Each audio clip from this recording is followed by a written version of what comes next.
James, that was not the way that game was supposed to end. Joe Burrow battling through a knee injury. Joe Mixon not on the field when the Bengals decided to run the ball on a 3rd and 1. And honestly, James, I'm going to say I understand the decision making there. They were running the ball pretty well in this game, and you get a first down, you open it back up. But I don't understand why Joe Mixon isn't on the field on that drive. And it wasn't just that play. He wasn't on the field on that drive, and he wasn't hurt.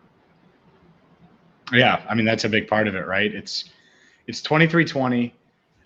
You just need a field goal. Joe Mixon's your best running back, not your second best running back, not your fifth best running back. It's not Samaje Perine. 34 isn't making, $12 million a year. It's Joe Mixon. So I don't know what the hell is going on, especially on the third down. Honestly, there was multiple times and it's been this way, man. And I know Samaje Perine had that big touchdown against the Chiefs, but there's been multiple times this year where it's felt that way. Yep. And multiple times in this game, not just on that drive, where I was like, why is Mixon not in right now? So I don't know why. I don't know what the thought process was there. But there's a couple things, that stand out. And we can talk about the penalties and stuff like that. But to me, Tyler Boyd's drop, he's had one drop all season. One, and it was them. It's crazy. It never happens. He never drops a ball. He never drops it in practice. Go ahead. And it's been like 2 years since the last drop. And yeah, go ahead. Yeah, it's so that happens.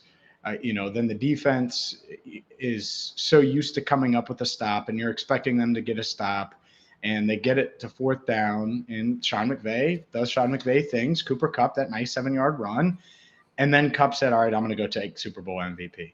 And again, we'll talk about the flag, I'm sure, at least one of them. But even after that, the Bengals had a shot. And then that's the thing is when the game's on the line, I want the ball in Joe Burrow's hands, right? So I'm not questioning or second guessing the 4th down at all, even though they couldn't protect him, fine. But the 3rd down, if you're going to run it, that's fine. Why isn't it Joe Mixon? And so I agree with you completely. Yeah, and it's the whole drive, right? And this goes back to the running back contract. We'll have this conversation in the offseason. This is not a conversation for today. But your $12 million running back needs to be a 3-down running back. If you can't trust him to be on the field for a game-winning Super Bowl drive or a game-tying Super Bowl drive, I don't really know what we're doing. But that's not really the biggest problem in this game. We'll talk about the flags. We'll talk about what's next for this team. The offensive line cost the Bengals this Super Bowl. I know there was a lot that goes into it. My viewing of the game, I was in the stands. I was in section 527, so not a great view, obviously. But the Bengals couldn't run their offense. And this is something that we've talked about all week, James, coming into this game.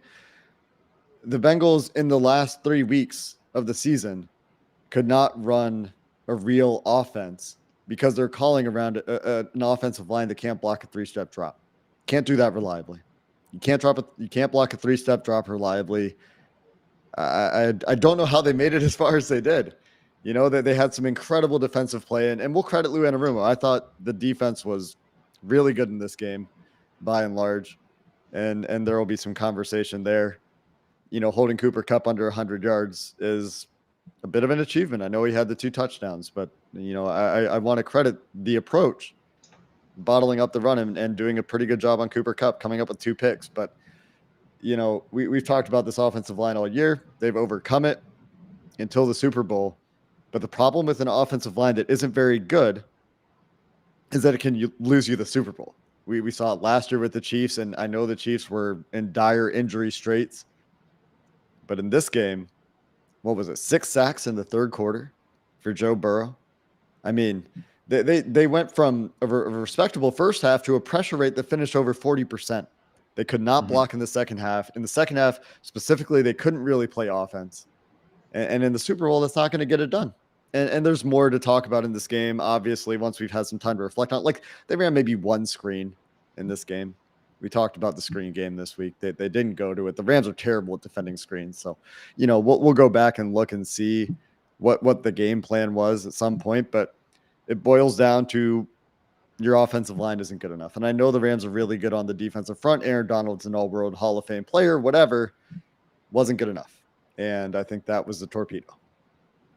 Yeah, it was going to catch up with them at some point. You were just hoping that it could catch up with them this offseason when they spent a bunch of money to fix the issue, right? And that they were going to be able to overcome it. And they were really, really close to overcoming it. And you could argue that they should have overcame it, or that they could have overcame it if they had done this or that, and that's the part that really sucks, because this might be the worst Bengals team over the next 5 years, and they might have made it farther than any of these next teams are going to make it. And I know people are right and rosy and excited about the future, and it's great, and you have Joe Burrow and stuff.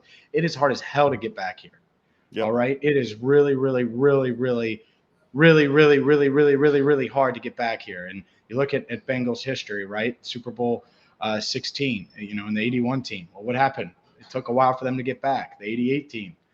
What happened in Super Bowl 23? It took them a while to get back. And I get it. They're young, and they don't know what they don't know. And it's so – at the same time, you were right there.